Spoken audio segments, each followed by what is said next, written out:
سورہ نوح جو ہے یہ قرآن حکیم میں اس اعتبار سے ایک منفرد صورت ہے کہ یہ ایک پیغمبر کے نام کے اوپر ہے، اور یہ پوری کی پوری صورت سینٹرڈ اراؤنڈ ایک شخصیت کے ہے، سیدنا نوح علی نبینا وعلیہ الصلوۃ والسلام۔ سورہ نوح کے اندر آپ کو ایک پیغمبر کا درد نظر آئے گا، وہ شخص جس نے 950 سال ایک قوم میں گزارے اور دعوت توحید کا کام کیا، اس کے باوجود گنتی کے 78 یا 80 کے قریب لوگ ان پہ ایمان لے کر آئے۔ اور جب اتنی لمبی دعوت و تبلیغ کا کام کوئی شخص کر چکا ہو تو وہ جسٹیفائی ہے کہ وہ اینڈ پہ پھر اللہ تعالیٰ سے عذاب مانگے کہ اے اللہ، جو تیرا وعدہ ہے کہ تو اپنے پیغمبروں اور ان کے ماننے والوں کو بچائے گا، ان کے مخالفین کو تباہ و برباد کرے گا، تو اب وہ وقت آ گیا ہے کہ میں نے ان کو ہر اعتبار سے دعوت و تبلیغ کا کام کر کے سچائی پہ واضح کر دی ہے، اس کے باوجود ان لوگوں نے سچائی قبول نہیں کی، لہٰذا انہیں تباہ و برباد کر دیا جائے۔ سورہ ہود کے اندر بھی سیدنا نوح علیہ السلام کی قوم کی جو برے اعمال ہیں، پھر ان کے اگینسٹ اس قوم کی تباہی کا ذکر آتا ہے۔ وہ تفصیلات تو اس صورت کے اندر موجود نہیں ہیں، جس میں نوح علیہ السلام الٹیمیٹلی دعوت و تبلیغ کرنے کے بعد ان کو ایک الٹیمیٹم دے دیتے ہیں کہ اب تم پر اللہ کا عذاب آ جائے گا، اور اللہ کے حضور دعا بھی کر دیتے ہیں کہ دعا اس صورت میں بھی انشاءاللہ آ جائے گی۔ پھر اللہ تعالیٰ وحی کے ذریعے نوح علیہ السلام کو بتاتا ہے کہ اس کی نشانی یہ ہوگی کہ ایک تندور ہے وہ پھوٹے گا، یعنی سب سے پہلے تندور میں سے پانی کا چشمہ نکلے گا، اور وہ یہ علامت ہوگی کہ اب یہ عذاب کا سلسلہ شروع ہونے لگے۔ ظاہر ہے ایک دن میں تو سارا وہ طوفان نوح نہیں آیا تھا، گریجولی زمین نے بھی پانی اگلنا شروع کر دیا اور آسمان سے بھی بارش برسنا شروع کی، دونوں طرف سے وہ عذاب کی جکڑ میں آئے، اور دیکھتے ہی دیکھتے ایک بہت بڑا طوفان بن گیا، حتیٰ کہ ان کا اپنا سگا بیٹا بھی اس کی زد میں آیا۔ نوح علیہ السلام نے اس کو بڑی دعوت دی، لیکن اس نے کہا میں تو پہاڑوں پہ چڑھ جاؤں گا تو بچ جاؤں گا۔ تو نوح علیہ السلام نے کہا کہ بھئی آج تو پہاڑ بھی کوئی پناہ نہیں دے سکتے جب تک کہ اللہ کسی کو پناہ نہ دے۔ پہاڑ بھی ڈوب گئے اور وہ بھی تباہ و برباد کر دیا گیا۔ اس کے اوپر ایک ہالی ووڈ نے فلم بھی بنائی ہے نوحہ کے نام سے، اس میں انہوں نے یعنی کچھ چلے اس میں کوئی ایسے سین بھی ہیں جو غیر اخلاقی ہیں، ادروائز اوورآل انہوں نے یقین کریں کہ جو طوفان نوح فلم آیا ہے اور نوح علیہ السلام کی کشتی بنانے کا واقعہ اور جس طریقے سے سیلاب آتا ہے، وہ لگتا ہے اس زمانے میں انہوں نے پہنچا دیا۔ چونکہ نوح علیہ السلام ایک ڈومیننٹ پرسنالٹی ہے اس حوالے سے کہ جتنے بھی آسمانی مذاہب ہیں، چاہے وہ جیوز ہوں، کرسچنز ہوں، مسلمان ہوں، سب کے سب ان کو ایک رسپیکٹیبل پرسنالٹی کے طور پہ مانتے ہیں۔ تورات کے اندر بھی ان کا ذکر موجود ہے، قرآن کے اندر بھی ذکر موجود ہے، اور باقی کی ساری نسل انسانی پھر نوح علیہ السلام سے ہی آگے چلی ہے۔ اعوذ باللہ من الشیطان الرجیم، بسم اللہ الرحمن الرحیم۔ انا ارسلنا نوحا الی قومہ، بے شک ہم نے بھیجا نوح علیہ السلام کو ان کی قوم کی طرف، ان انذر قومک من قبل، کہ وہ اپنی قوم کو ڈر سنائے اس سے پہلے کہ ان یأتیہم عذاب علیم، کہ ان پر وہ نازل ہونے والا دردناک عذاب آ جائے۔ جب بھی کوئی رسول مبعوث ہوتا ہے اس کا اینڈ رزلٹ پر یہی ہوتا ہے کہ رسولوں کے ماننے والوں کو اللہ تعالیٰ بچا لیتا ہے، ان کے مخالفین کو تباہ و برباد کرتا ہے۔ تو ایک بڑا عذاب تو قیامت کے دن آنا ہے کہ جن لوگوں نے دنیا میں شرک کی زندگی گزاری، اللہ تعالیٰ ان سے بدلہ لے گا اور ان کو واصل جہنم کرے گا۔ اللہم اجرنا من النار۔ تو اس سے پہلے اللہ تعالیٰ نے ایک حجت تمام کرنے کے لیے، جو سورہ نساء میں بھی ذکر موجود ہے، کہ اللہ تعالیٰ نے رسولوں کو، انبیاء کو ڈر سنانے والا اور خوشخبری دینے والا بنا کے بھیجا، تاکہ قیامت والے دن کوئی شخص اللہ تعالیٰ کے خلاف حجت نہ قائم کر سکے کہ یا اللہ میرے پاس تو کوئی پیغمبر آیا نہیں تھا کہ میں اس کی دعوت قبول کرتا ہوں رسولوں کے آ جانے کے بعد۔ تو اسی کی کنٹینیوشن کے طور پہ اللہ تعالیٰ فرما رہا ہے کہ اس قوم میں بھی ہم نے ایک رسول بھیجا تھا جو ان کو ڈر سنائے کہ تم پر بڑے دن کا عذاب آنے والا ہے۔ قال یا قوم انی لکم نذیر مبین، وہ کہنے لگے دعوت حق دیتے ہوئے کہ اے میری قوم، بے شک میں کھلا ڈر سنانے والا ہوں تمہاری طرف، ان اعبدوا اللہ، کہ عبادت کرو اللہ کی، واتقوا، اور اس سے ڈرو، واطیعون، اور میری پیروی اختیار کرو۔ یہ سارے نبیوں کی بنیادی دعوت یہی ہے۔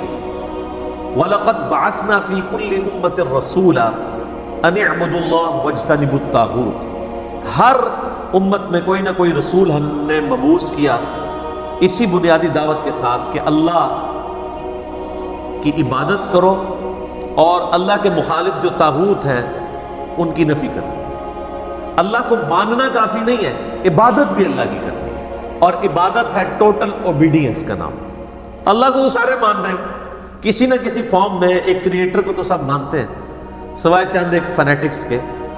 جتنے لوگ ہیں وہ یعنی چاہے وہ سائنٹسٹ ہوں، سپریم بینگ کہہ کے، سپر نیچرل اتھارٹی کہہ کے مان لیں، کوئی بھگوان کہہ کے مان لے، کوئی گاڈ کہہ کے، کوئی خدا کہہ کے، کوئی اللہ کہہ کے، اللہ کو تو سب مان رہے ہیں۔ اللہ کی بھی ماننی ہے، وہ ہے اللہ کی عبادت، ٹوٹل اوبیڈینس، کلی اس کے تابع فرمان ہو جانے کا نام یہ اس کی عبادت ہے، چاہے وہ اس کے اپنے حقوق سے ریلیٹڈ ہو، چاہے اس کے بندوں کے حقوق سے ریلیٹڈ ہو۔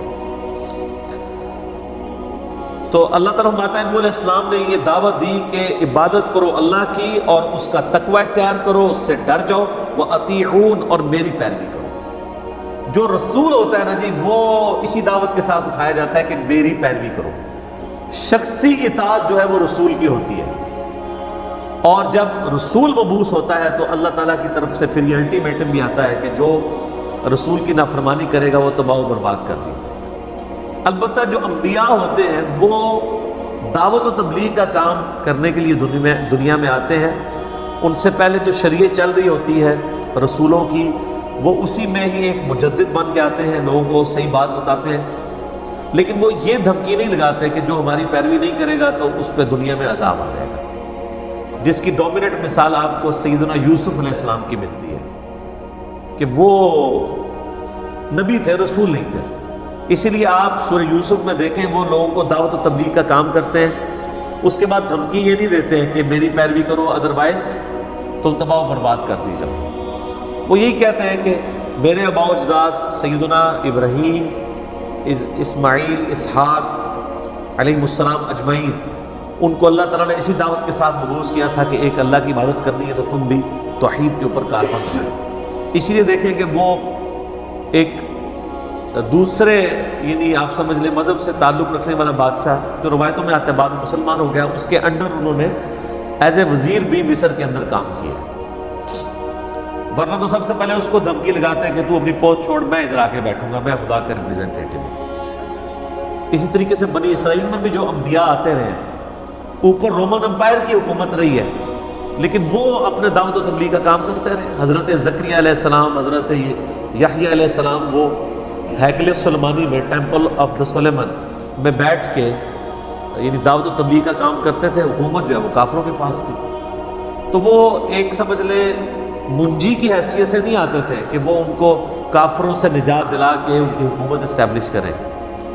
اس طرح کے جو رسول آئے ہیں وہ پھر نبی نہیں ہوتے، وہ رسول بھی ہوتے ہیں، جس طرح کہ حضرت موسیٰ علیہ السلام، ان کو اللہ تعالیٰ نے مبعوث کیا تو پھر بنی اسرائیل کو آزاد کروایا فرعون سے۔ یغفر لکم من ذنوبکم، وہ بخش دے گا تمہارے گناہوں کو، گناہوں میں سے گناہوں کو، یعنی ٹوٹلی نہیں، یعنی ایک امید دلائی جا رہی ہے کہ اس کی طرف رجوع لاؤ گے، آہستہ آہستہ اللہ تعالیٰ تمہارے گناہوں سے درگزر فرما دے گا۔ وَيُؤَخِّرْكُمْ إِلَىٰ أَجَلٍ مُّسَمًّى، اور تمہیں وہ مہلت دے گا ایک مقررہ میعاد تک، یعنی جو دنیا میں زندگی اللہ نے دی ہے وہ اتنی مہلت تمہیں دے گا برتنے کے لیے۔ إِنَّ أَجَلَ اللَّهِ إِذَا جَاءَ، بے شک اللہ کی طرف سے جب موت کا وقت، اجل کا وقت مقرر آ جاتا ہے، لا یؤخر، تو وہ تاخیر میں نہیں پھر پڑتا۔ لو کنتم تعلمون، کاش تم اس حقیقت کو جان لیتے۔ یہ تو ان کی بنیادی دعوت پہلی 4 آیات کے اندر اللہ تعالیٰ نے بیان کر دی ہے۔ اب حضرت نوح علیہ السلام کا نوحہ شروع ہوتا ہے۔ یہ نوحہ لفظ کو برا نہیں ہے اگر اس کے اندر وہ ماتم والا معاملہ نہ کیا جائے۔ میں نے المعجم الکبیر طبرانی سے صحیح سند کے ساتھ روایت اپنے کربلا والے ریسرچ پیپر میں بھی ڈالی ہے کہ سیدہ ام سلمہ سلام اللہ علیہا جو ہماری ماں ہے، یعنی نبی علیہ السلام کی وہ بیوی ہے جو سب سے آخر میں فوت ہوئی ہے۔ المعجم الکبیر طبرانی میں صحیح سند کے ساتھ 2867 نمبر ہے روایت۔ ام سلمہ کہتی ہے کہ میں نے خود جنات کو سیدنا حسین ابن علی پر نوحہ کرتے ہوئے سنا ہے، یعنی جب حسین ابن علی شہید ہو گئے تو انہوں نے جنات کے رونے کی آواز سنی۔ تو بہرحال جو اب اس قسم کا آج کل جو مروجہ نوحہ ہے جس میں غلو سے بھی کام لیا جاتا ہے اور اس میں شریعت کی حدود کو بھی پھلانگا جاتا ہے، وہ تو غلط ہے۔ اب نوح علیہ السلام کا جناب نوحہ شروع ہوتا ہے۔ قال رب انی دعوت قومی لیلا ونہارا، عرض کی نوح نے اے میرے رب میں نے اپنی قوم کو بلایا، دعوت دی، دن کے وقت بھی اور رات کے وقت بھی۔ اب 950 سال کی مشقت ذرا ذہن میں رکھیں، 950 سال۔ فلم یزدہم دعائی الا فرارا، تو میں نے جو ان کو دعوت دی اس سے ان کی سرکشی میں ہی، انکار میں ہی اضافہ ہوا۔ وَإِنِّي كُلَّمَا دَعَوْتُهُمْ لِتَغْفِرَ لَهُمْ جَعَلُوا أَصَابِعَهُمْ فِي آذَانِهِمْ، جب میں نے انہیں بلایا تیری طرف تاکہ تو ان کو بخش دے تو انہوں نے ہر بار اپنے کانوں میں انگلیاں ٹھونس لی، ظاہری طور پہ بھی ٹھونستے تھے اور ویسے بھی جس کو کہنا ہے بطورے بن جانا، بات کی طرف توجہ نہ دینا۔ وَاسْتَغْشَوْا ثِيَابَهُمْ، اور اپنے اوپر کپڑے لپیٹ لیے، جیسے کوئی شخص اپنے آپ کو کسی کپڑے کے اندر کر کے چھپا لیتا ہے، اس طریقے سے وہ مجھ سے میری دعوت سے دور بھاگتے رہے۔ وَأَسَرُّوا وَاسْتَكْبَرُوا اسْتِكْبَارًا، اور وہ اڑ گئے اور پرلے درجے کے متکبرین میں شمار ہو گئے۔ یہ دو الفاظ ہیں، ایک ہے اسرار سواد کے ساتھ، یہ آ گئے، اور ایک اسرار ہوتا ہے سین کے ساتھ۔ جو سواد کے ساتھ اسرار ہوتا ہے نا، وہ آپ اردو میں بھی استعمال کرتے ہیں کہ میں نے بڑا اصرار کیا ہے اس کو، کیا مطلب بڑا زور لگایا ہے، ٹھیک ہے۔ تو اور ایک سین والا اصرار ہوتا ہے جو ڈاکٹر اسرار صاحب والا اصرار ہے، وہ یعنی خفیہ بات کو کہتے ہیں نا، سرن اور جہرن، زور اثر کی نماز سرن ہے اور مغرب عشاء اور فجر جہرن، تو وہ کہتے ہیں خفیہ بات کو، وہ سین والا اصرار ہوتا ہے، اور جو سواد والا اصرار ہے وہ ہوتا ہے اصرار کرنا، بات میں زور ڈالنا۔ اب مزے کی بات ہے اس صورت میں یہ دونوں اصرار آ جائیں گے، ڈاکٹر اسرار صاحب والا اصرار بھی آئے گا اور عام اصرار والا اصرار بھی ہے، وہ تو آ گیا کہ میں نے ان کو یعنی وَأَسَرُّوا وَاسْتَكْبَرُوا اسْتِكْبَارًا، وہ پرلے درجے کے متکبرین بن گئے، یعنی اڑے رہے، اپنی اس بات کے اوپر قائم رہے، اصرار کرتے رہے کہ وہ اپنی اسی گمراہی میں رہیں گے۔ ثُمَّ إِنِّي دَعَوْتُهُمْ جِهَارًا، پھر اے اللہ میں نے ان کو اعلانیہ بھی، بلند آواز سے بھی تیری طرف بلایا۔ ثُمَّ إِنِّي أَعْلَنْتُ لَهُمْ وَأَسْرَرْتُ لَهُمْ إِسْرَارًا، پھر میں نے انہیں سر عام بھی سمجھایا اور چپکے سی بھی سچائی کی تلقین کی۔ یہ اسرار آ گیا یہاں پہ سین والا، اعلانیہ بھی سمجھایا، چھپ کے بھی، یعنی ہر طریقے سے ان کو بات بتائی۔ فَقُلْتُ اسْتَغْفِرُوا رَبَّكُمْ إِنَّهُ كَانَ غَفَّارًا، اور میں نے ان کو یہ بھی کہا کہ اپنے رب سے معافی مانگ لو، یعنی ابھی وقت ہے، بے شک وہ بخشنے والا مہربان ہے۔ یرسل السماء علیکم مدرارا، اگر یعنی تم اس کی یعنی تابع فرمان بنتے ہو تو یرسل السماء علیکم مدرارا، وہ تم پر آسمان سے موسلا دھار بارش نازل فرمائے گا۔ اگلے زمانوں میں اس چیز کی تو بڑی امپورٹنس تھی نا، اب تو ہم عادی ہو چکے ہیں، یہ تو کبھی بارش نہ آ رہی ہو تو پھر پتہ چلتا ہے کہ بارش کی کیا اہمیت ہے۔ انسانیت کا سارا رزق جو ہے وہ ڈیپینڈنٹ ہی بارش کے اوپر ہے. بارش نہ ہو تو فصلیں نہیں اگ سکتی. تو نوح علیہ السلام کہہ رہے ہیں کہ میں نے ان کو کہا اللہ کی طرف رجوع لاؤ, وہ تم پر بارش نازل فرمائے گا, تمہیں یعنی کھیتی اور ہریالی تمہارے سامنے آئے گی, اللہ تعالیٰ تمہیں رزق سے نوازے گا. وَيُمْدِدْكُمْ بِأَمْوَالٍ وَبَنِينَ, اور تمہاری مدد فرمائے گا وہ مال کے ساتھ بھی. ظاہر ہے کہ مال میں اب یہ مویشی بھی آتے ہیں اور زراعت کا سارا سامان بھی. مویشی اگر آپ نے پالے ہوئے ہوں اور فصلیں نہ اگ رہی ہوں تو مویشیوں کو آگے کیسے پالیں گے؟ تو سارے کا سارا سرکل جو ہے وہ اللہ تعالیٰ چلا رہا ہوتا ہے بارش کے ذریعے. وہ تمہاری مدد کرے گا مال کے ذریعے, وبنین, اور بیٹوں کے ذریعے. وَيَجْعَلْ لَكُمْ جَنَّاتٍ وَيَجْعَلْ لَكُمْ أَنْهَارًا, وہ تمہارے لیے باغات بھی بنا دے گا اور تمہارے لیے نہریں بھی. یعنی دنیا میں برتنے کا سامان یہی ہے نا. یہ تو اب چونکہ ہم لوگ ذرا انسانیت شفٹ ہو چکی ہے اس لیے ہمیں ڈائریکٹلی انوالومنٹ نہیں ہوتی اس طرح کی چیزوں میں, لیکن الٹیمیٹلی ہم سب کے سب لوگ اپنی ایفرٹس انہی کے لیے پٹ کر رہے ہوتے ہیں. صرف کسان ہے جو ڈائریکٹلی پٹ کر رہا ہوتا ہے, باقی بھی کر رہے ہوتے ہیں لیکن انڈائریکٹلی. ہم اگرچہ ہم میں سے اکثر لوگ اپنی زمینوں میں ہل تو نہیں چلا رہے ہوتے, لیکن جو ہم گندم خرید رہے ہوتے ہیں وہ ہم ہل ہی چلا رہے ہوتے ہیں, کیونکہ وہ جس رقم سے آپ خرید رہے ہوتے ہیں اس رقم کو آپ نے اپنی ایکسپرٹیز کسی اور کام میں لگا کے, کسی نے نوکری کے ذریعے, کسی نے مزدوری کے ذریعے, کسی نے فری لانسنگ کے ذریعے, اب وہ سارے کے سارے معاملات حاصل کی ہوتی ہے دولت, اور وہ ہم یعنی خرچ کر کے آلو, پیاز, سبزی, دالیں, گندم خریدتے ہیں. ہم ڈائریکٹلی تو حال نہیں زمین میں چلا رہے ہوتے, لیکن انڈائریکٹلی وہی ایفرٹ پٹ کر رہے ہوتے ہیں. تو پہلے تو بارٹر سسٹم ہوتا تھا, اب تو کرنسی والا معاملہ ہو گیا پچھلے کچھ عرصے سے.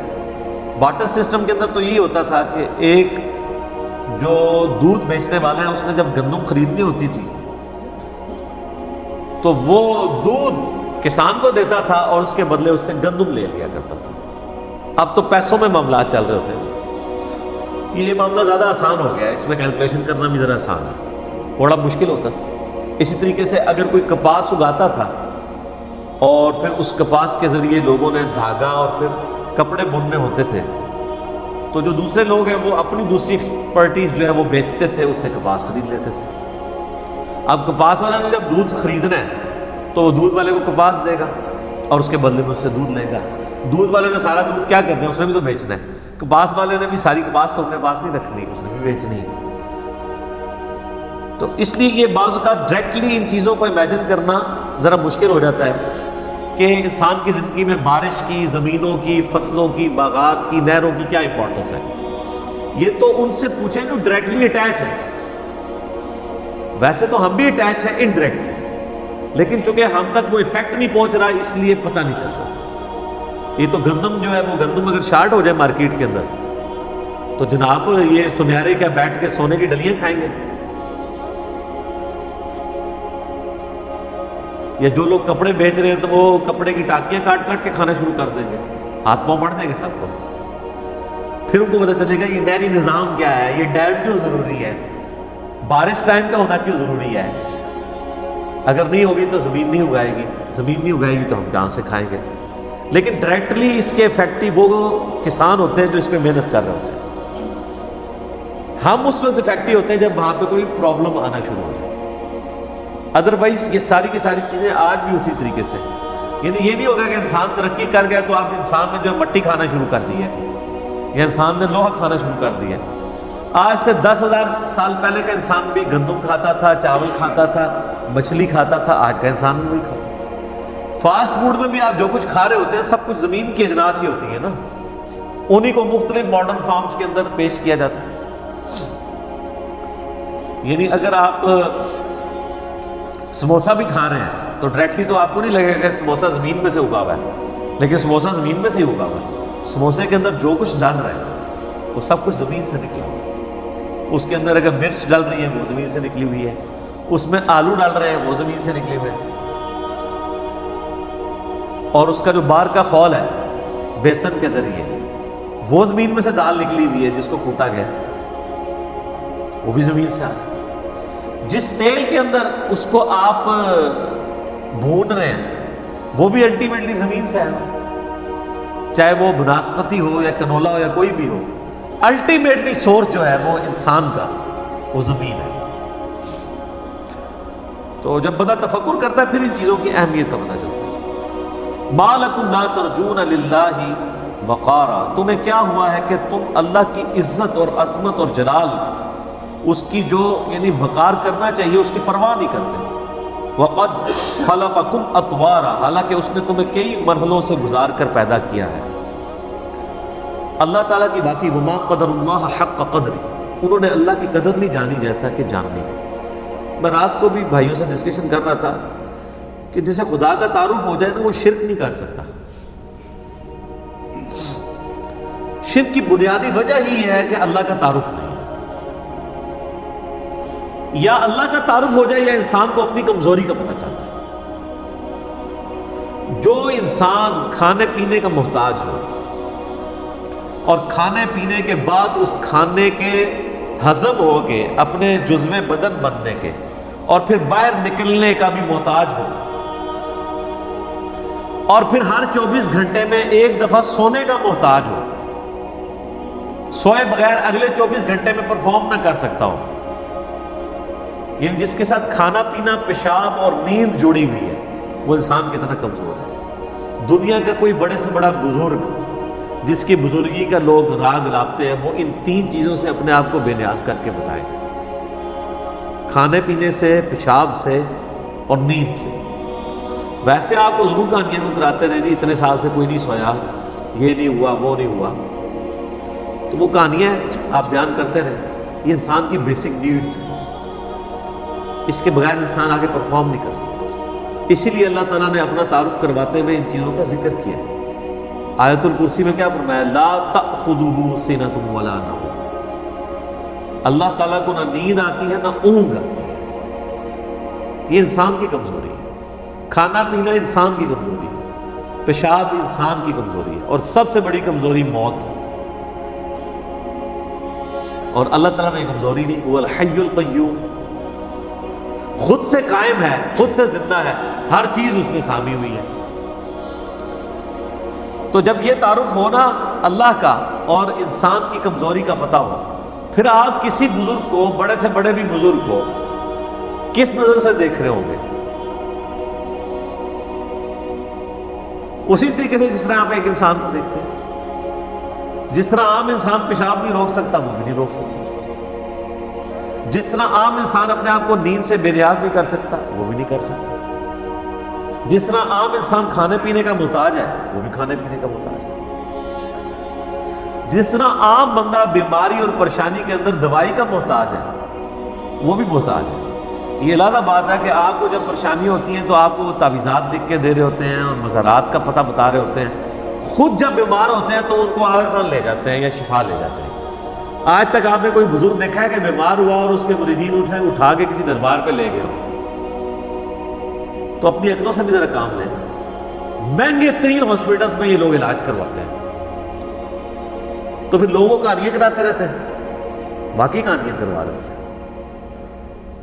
ان کے جب پیشاب بند ہوتے ہیں، جب ان کے بائی پاس کا وقت آتا ہے، جب ان کے گردے فیل ہوتے ہیں، جب ان کے معدے خراب ہوتے ہیں، تو کسی مزار پہ نہیں کوئی جا رہا ہوتا، سب کے سب ہاسپٹلس میں جا رہے ہوتے ہیں. ان ہاسپٹلس میں جن کے ایک ایک دن کا جو خرچہ ہے وہ 50,000، کسی کا 60,000، کسی کا 1,00,000 روپے تک بھی ہوتا ہے.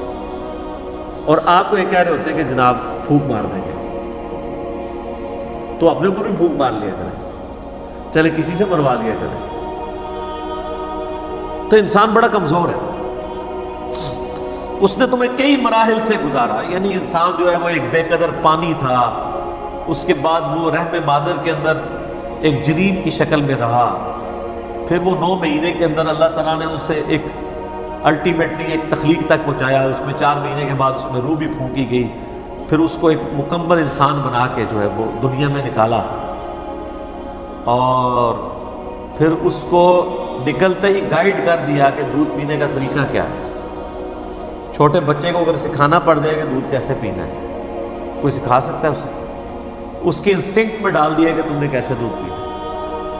اور یہ انسان کا بچہ تو بہت کمزور ہے. آپ ذرا جانوروں کے بچوں کو کبھی دیکھیں نا، یہ جو چوزے مرغیوں کے نکلتے ہیں نا چھوٹے چھوٹے انڈے سے، وہ نکلتے ہی دانہ چگنے شروع کر دیتے ہیں، اور وہ پانی پینا ان کو طریقہ پتہ ہوتا ہے.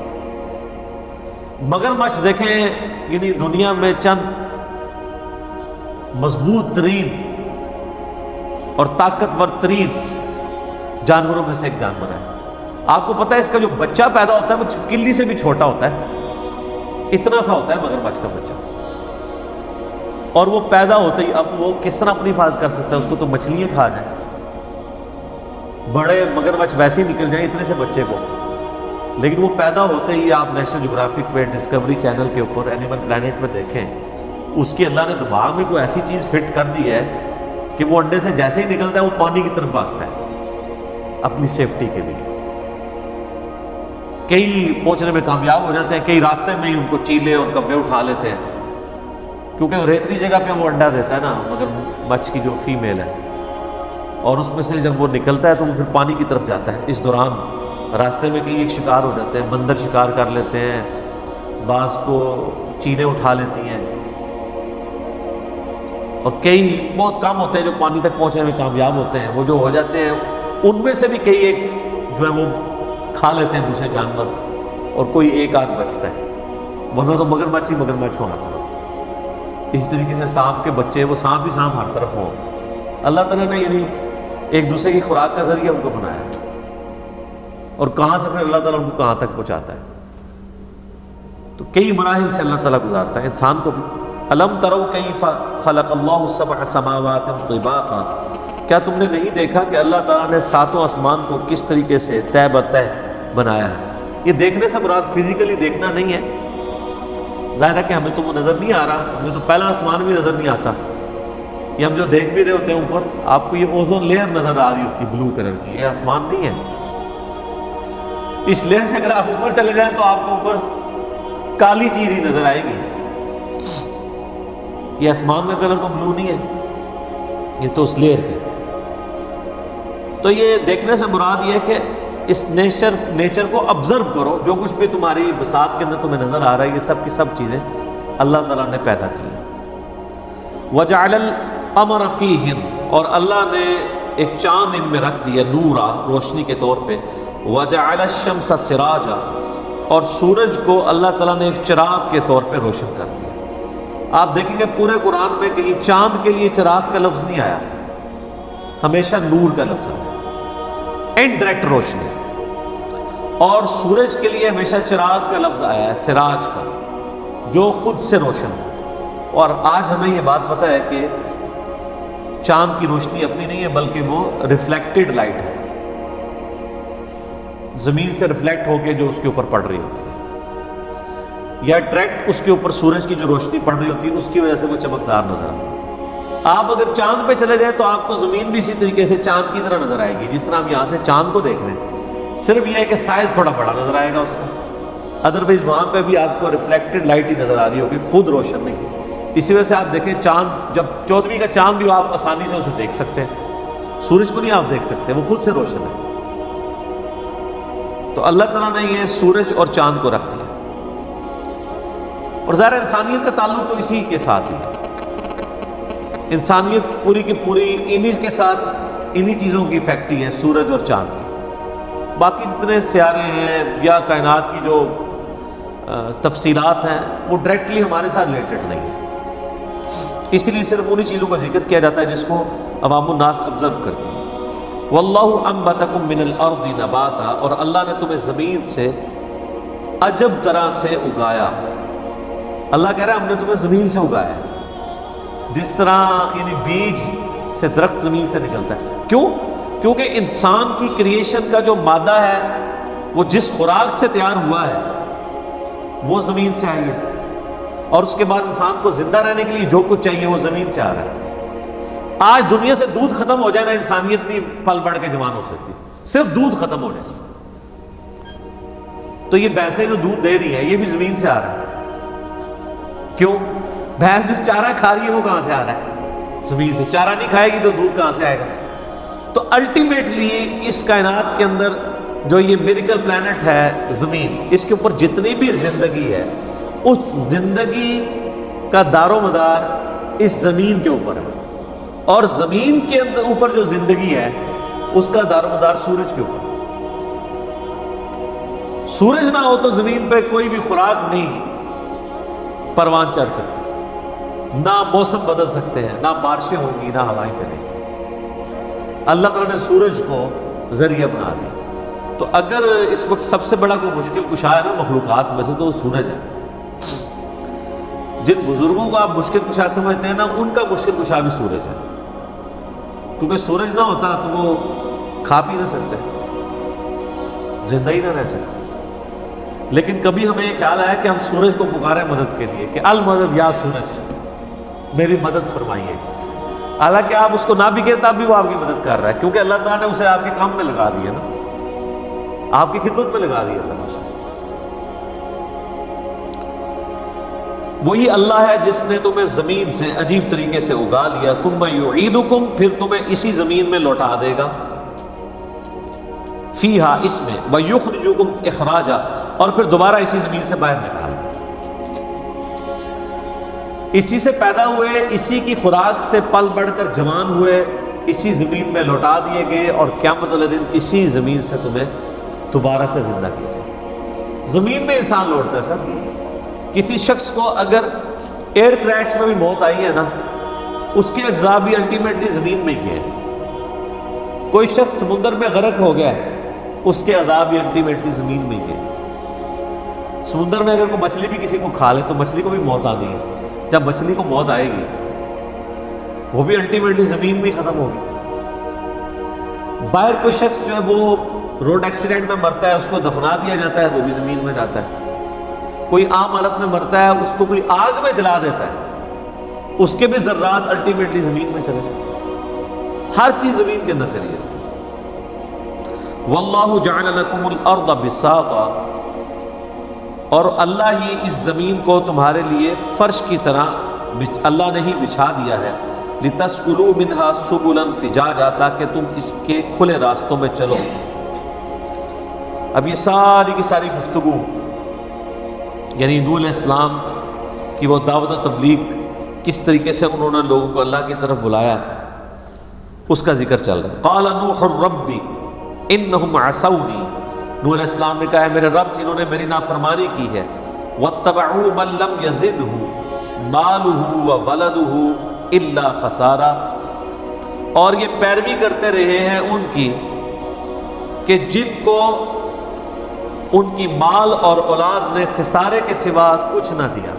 یعنی اس قوم کے بڑے بڑے سردار جن کو اپنے مال پر اور اولاد پر ناز تھا، انہوں نے آخرت کا خسارہ کمایا، اور میری قوم بھی انہی سرداروں کی پیروکار ہوئی کہ جن کے مال اور اولاد کی وجہ سے وہ تباہ و برباد ہوئے، کہ اللہ نے ان کو نعمتیں دی تھی، بجائے اللہ کے شکر گزار بننے کے نافرمان بن گئے۔ وَمَكَرُوا مَكْرًا كُبَّارًا، اور انہوں نے بڑے بڑے مکر و فریب کیے۔ وَقَالُوا لَا تَذَرُنَّ آلِهَتَكُمْ، اور وہ بڑے بڑے جو سردار تھے وہ کہنے لگے پیغمبر کے مقابلے پہ، نوح علیہ السلام کے مقابلے پہ، کہ لا تذرن آلہتکم، دیکھو تم اپنے معبودوں کو نہ چھوڑنا، ولا تذرن ودا ولا سواعا ولا یغوث ویعوق ونسرا، اور جو تمہارے بڑے بڑے آلہہ ہیں نا جن کو تم نے خدا بنایا ہوا ہے، کون کون سے؟ ود اور سواع اور یغوث اور یعوق اور نسر، یہ 5 ان کے بڑے بڑے خدا انہوں نے کھڑے ہوئے تھے۔ اس کے کانٹیکسٹ میں صحیح بخاری میں انہی آیات کے کانٹیکسٹ میں صحیح سند کے ساتھ ابن عباس کا قول ہے کہ یہ 5 اللہ کے نیک بندے تھے جن کی تصویریں قوم نوح نے ان سے پہلے ان کے باوجداد نے احترام کے طور پہ پہلے اپنے گھروں میں دکانوں میں لٹکانی شروع کی کہ یہ بڑے اللہ کے نیک بندے ہیں اور ان کی وجہ سے ہمیں بھی عبادت کا شوق اور جذبہ پیدا ہوگا۔ یہ الفاظ پہ ذرا غور کرنا ہے کہ ان کی وجہ سے جب ہم اللہ کے اولیاء اللہ کی تصویریں دیکھیں گے نا تو ہمیں بھی جذبہ پیدا ہوگا، عبادت کا شوق پیدا ہوگا کہ یہ کتنے نیک نیک لوگ تھے۔ پھر وقت گزرتا گیا تو انہوں نے بت بھی تراشنے شروع کیے، اور پھر جب مزید وقت گزرا تو انہی کو سجدہ بھی کرنا شروع کر دیا۔ یہ پوری حدیث صحیح بخاری میں یہ سورہ نوح کی یہ آیت نمبر 23 کے کانٹیکسٹ میں ابن عباس کی موقوفاً روایت موجود ہے۔ اور نام ذرا دیکھیں کیا ہے، ود، سوا اور یغوث، یہ تو ایک تو ابھی تک چل رہا ہے، یہ غوث یہی ہے، یغوث جس کو مشکل کشا غوث کہتا ہے غوث نہ ہو تو زمین قائم نہیں رہ سکتی. تو یہ غوث دیکھیں کب سے ہے، کب سے چل رہا ہے، یہ نام یعنی کامن ہے. تو یہ 5 انہوں نے بت بنائے ہوئے تھے اور وہ الٹیمیٹلی ایک اللہ کے نیک بندے تھے. اب ذرا اسی کا ریپلیکا اس امت میں آپ دیکھیں کہ یہاں پہ بھی لوگوں سے جب پوچھیں تو یہ مزارات آپ کیوں بناتے ہیں، وہ کہتے ہیں کہ ہم ادھر کوئی بزرگوں سے مانگنے تو نہیں جا رہے ہوتے، یہ مزار اس لیے بنے ہوتے ہیں تاکہ لوگ ادھر جائیں، حاضری دیں، ان کو جذبہ پیدا ہو کہ اللہ کا جو نیک بندہ ہوتا ہے وہ اس کو مرنے کے بعد بھی دنیا یاد کرتی ہے، تو اس طرح ہمیں بھی عبادت کا جذبہ پیدا ہوگا. یہ سیم وہی چیز ہے. لیکن پریکٹیکلی اس وقت کیا ہو رہا ہے وہاں پہ؟ شرکی ہو رہا ہے. ان سے ڈائریکٹلی مانگ رہے ہیں لوگ جا کے، وہ کہتے ہیں نہیں جاہل مانگتے ہیں، سر پڑھے لکھے بھی مانگتے ہیں کہ جھولی کو میری بھر دو ورنہ کہے گی دنیا، ایسے سخی کا منگتا پھرتا ہے مارا مارا. پاک آپ کے گناہگار مرید آئے ہیں، ہماری جھولی بھر دیجیے، میری لاج رکھ لو یا آپ پڑھا لکھا ذرا بتائیں نا، کون سا پڑھا لکھا آپ کا عالم دین ہے جو ان کے مانگنے کو شرک کہتا ہو، جو یہ پورے کا پورا سسٹم لے کے چل رہے ہیں.